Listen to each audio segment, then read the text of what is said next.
We should have Joe Coombe here to speak next. Joe's at the University of Melbourne, and we're going to hear about Healthy Hooves, the National Lameness Programme. Thank you, Mr. Chairman. Good afternoon, ladies and gentlemen.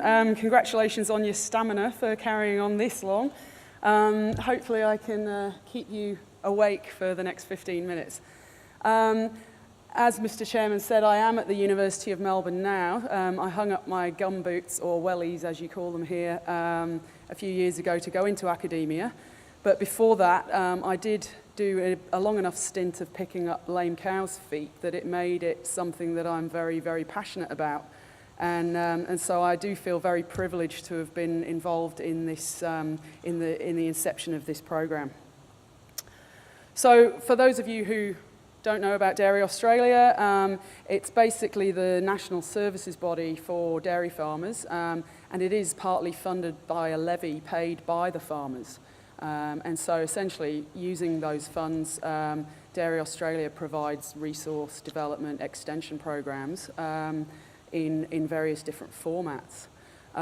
So some of those programs that have existed for some time, which do address health and welfare, include Countdown 2020, which is the National Mastitis and Cell Count Control Programme. Also InCalf, which is a national project which is involved with improvement of herd fertility. But lameness, well, there hasn't been a national programme for lameness prevention to date. So basically, there have been previous resources. These are fairly limited, however. So there were fact sheets available on the Dairy Australia website for farmers. There were always lameness workshops which private practitioners generally would run, and they'd be for farmers to come and try and learn a little bit about lameness prevention and control.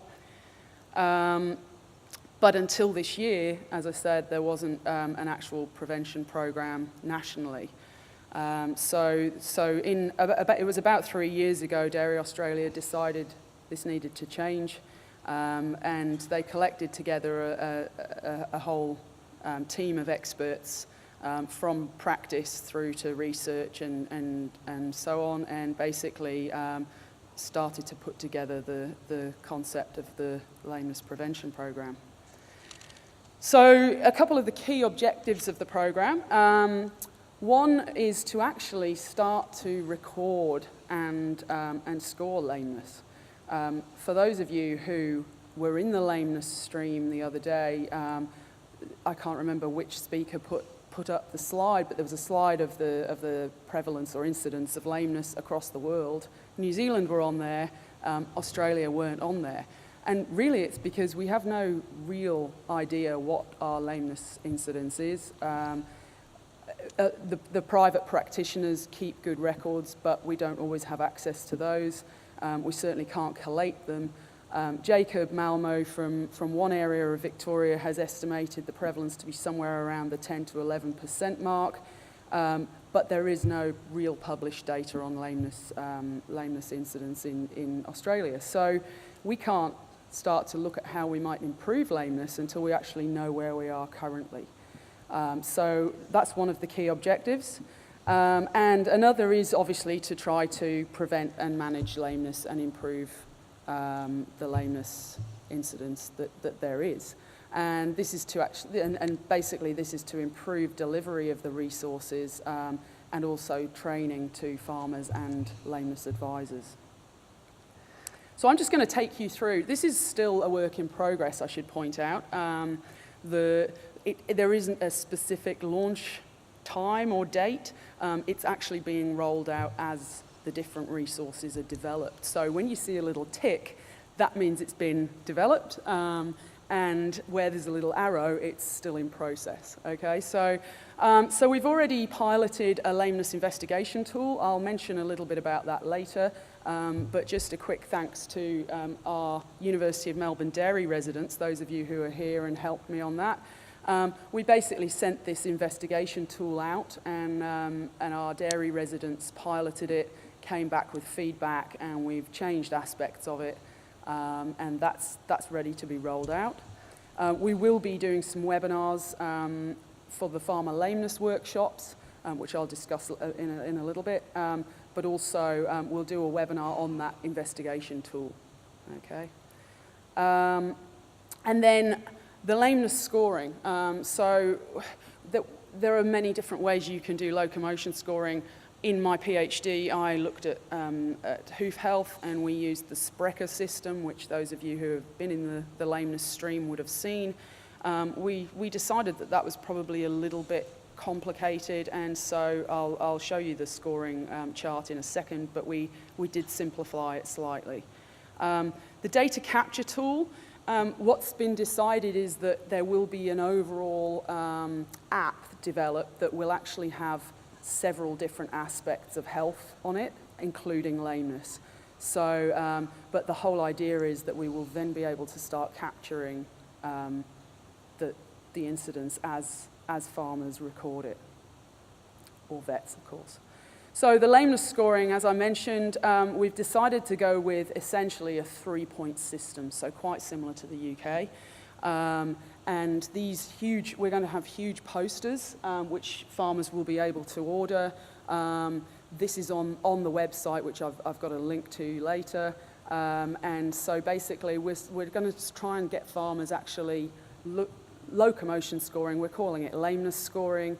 And also there are some pointers as to what action should be taken at different levels, just to get farmers aware that they should act early. So that's all being rolled out. That's actually in print now. The lameness investigation pack, as I mentioned, so there in the Countdown 2020 system, there is a mastitis investigation pack, for example, that mastitis advisors, Countdown advisors use. It's a little bit similar. It's been based on a lot of Neil Chesterton's work on risk factors for lameness in pasture-based systems. And so the investigator will go around the farm and will basically tick different boxes, look for certain risk factors, and then start to make a plan with the farmer to try to improve things. So this will be aimed at advisors, and as I said, a webinar will be recorded to just take advisors through that pack. The Farmer Lameness Workshop, as I mentioned, it was in existence already. I have completely reviewed it all, and it's now, it has all the videos in it, which I'll discuss in a few slides. So it's a lot less wordy. It used to be a big PowerPoint that was just all very, very wordy. Now it's a lot more video-based. And I saw a vet down in South Australia try this out, and it went really, really smoothly. So essentially, it's a morning of looking at a PowerPoint, talking about all the different aspects of lameness, cow handling, the risk factors on farm, and then a little bit about how to examine a foot and hoof pairing, and just some of the basic things that farmers may be able to do themselves. And then the afternoon of the workshop is based around practical sessions. So that's all already ready to go. And other farmer resources which are still in the pipeline, there's going to be a proper lameness prevention and management book for farmers. And again, we've had input from all over the industry on this. So half the book is on the prevention of lameness. So laneway designs, handling of the cows, other risk factors. And then the other section will have typical lesions, how you may treat them, how you may avoid them happening. And so this will be a really good guidebook for farmers. The field guide is going to be a miniature version of that. There is already a field guide out there, but this one will be slightly updated and will be in line with the management book. There'll also be data collection sheets should farmers not want to use the apps, and obviously SOPs as well.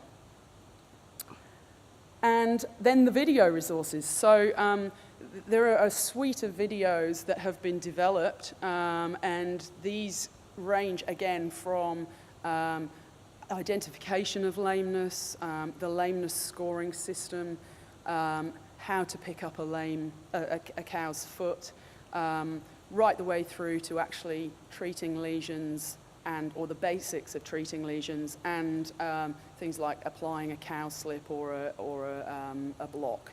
So these are already on the website, which I think is there. There we go. And so you can go to that website and the videos are all there. They're also on YouTube.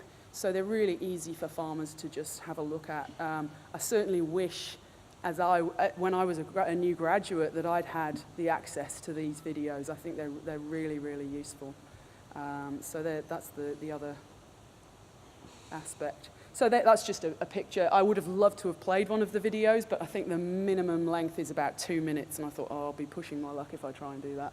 So that's a screenshot of the Examining the Lame Cow video, and Principles of Treating Claw Lesions is there as well. So you can go all the way through. There's lameness scoring, as you can see at the top as well. And this website will continue to be developed as the different resources are rolled out. I've got a few thanks. As I mentioned, the University of Melbourne, they're very flexible in allowing me to go and do some of this work for Dairy Australia, so I have to thank them. Also the dairy residents who helped me out with the investigation pack, and Erica Oakes and Catherine Davis from Dairy Australia, who they oversee all these different projects, and I, as I say, I'm extremely privileged that they asked me to contribute to this program. So thank you very much. Thanks very much, Joe, for sticking so well to time. So you have a couple of minutes for questions in which you could have shown your video, but there we go. So anybody that would like to ask a question, could they step up to the mic and state who they are and where they're from, please?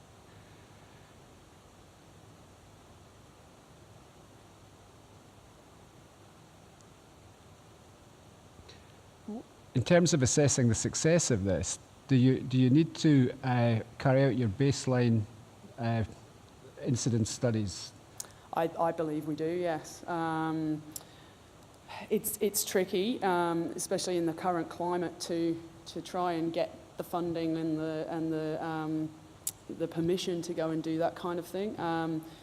But I do think, and we can't set targets for improvement until we know where we are initially. So, yeah, I certainly would like to. We have it's called the GINFO herds.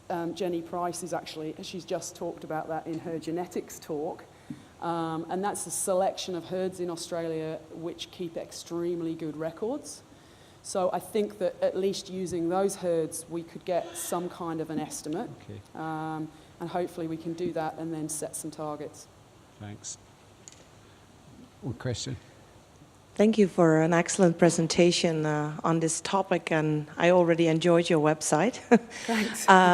One of the challenges that we face in Canada, where we actually do know that lameness is present on average on 20% of our dairies, is still getting our producers motivated, not just to do a risk assessment, but then also to tackle lameness as a problem.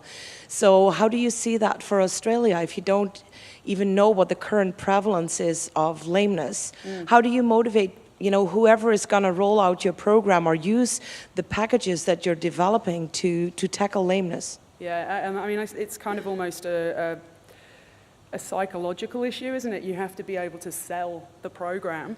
One of the other aspects that I didn't mention here, which I've actually just had an email saying it's been completed, is it's a cost of lameness calculator.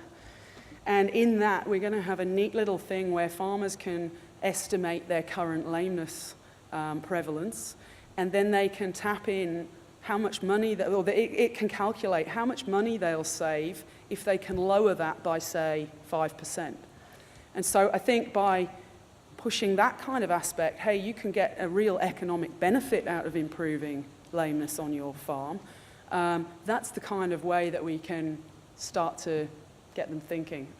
Certainly for something like mastitis, they can see that they're losing money because they're having to keep milk out. So if we can sort of push that aspect of it, then maybe that can help.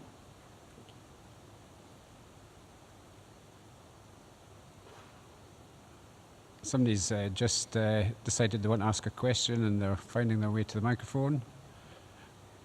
Lisa Morgans from the UK.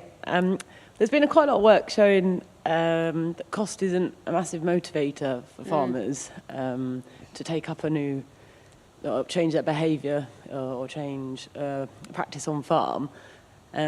So by using sort of cost-benefit analysis and showing them how much they could save, do you think that would be as effective as you hope, or is there any other ideas you got for? Well, I mean, another one would be some kind of quality assurance program. So, you know, if lameness is above a certain level, then, you know, they get some kind of a penalty. I don't know how realistic that is either. I don't, you know, I'm not involved enough in the politics of it to be able to comment on that. But I think that would be another motivator. And the other thing is to push the welfare aspect of it. I mean, farmers don't want to see their cows lame. So to explain, particularly with things like handling, you know, the work that Neil Chesterton has done is incredible in that respect. So to show that just by changing your attitude or your workers' attitudes towards the cows, you might be able to reduce the lameness incidence. You know, those kind of aspects can, I think, really potentially help.